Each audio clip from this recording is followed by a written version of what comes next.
Birbal the Wise Man. In the town of Agra there lived a rich businessman. But he was also quite a miser.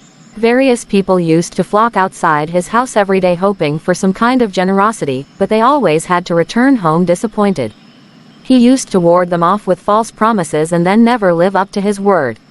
Then one day, a poet named Haste arrived at his house and said that he wanted to read out his poems to the rich man. As the rich man was very fond of poetry, he welcomed him in with open arms. Haste started to recite all his poems one by one. The rich man was very pleased, and especially so when he heard the poem that Haste had written on him, because he had been compared with Pphra, the god of wealth. In those days it was a custom for rich men and kings to show their appreciation through a reward or a gift, as that was the only means of earning that a poor poet possessed.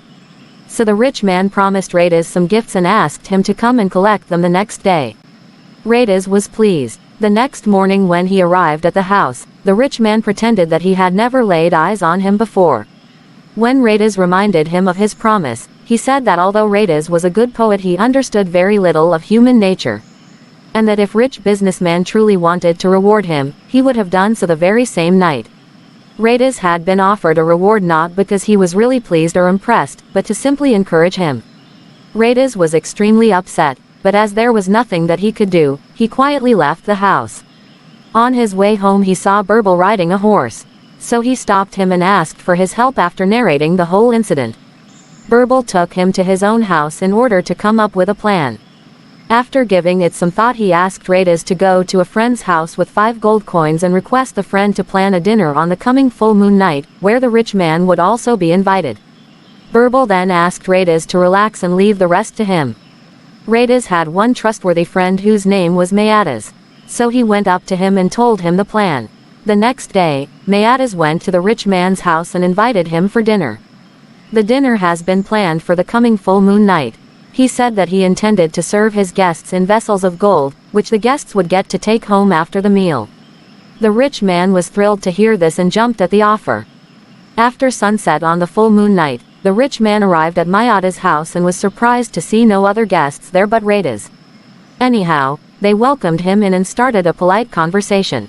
The rich man had come on an empty stomach and so was getting hungrier by the minute.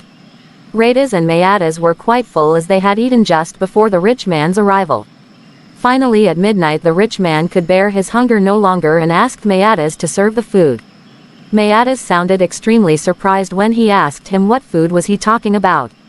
The rich man tried to remind him that he had been invited for dinner. At this point Haste asked him for proof of the invitation.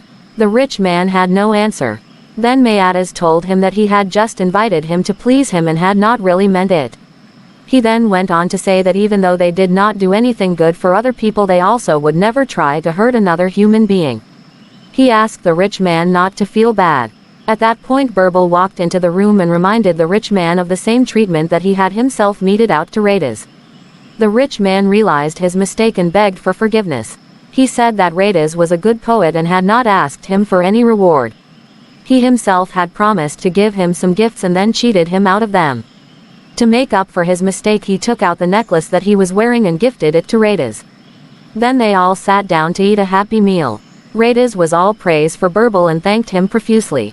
Emperor Akbar also invited him to his court and honored him, all thanks to Birbal. Birbal really was a wise man.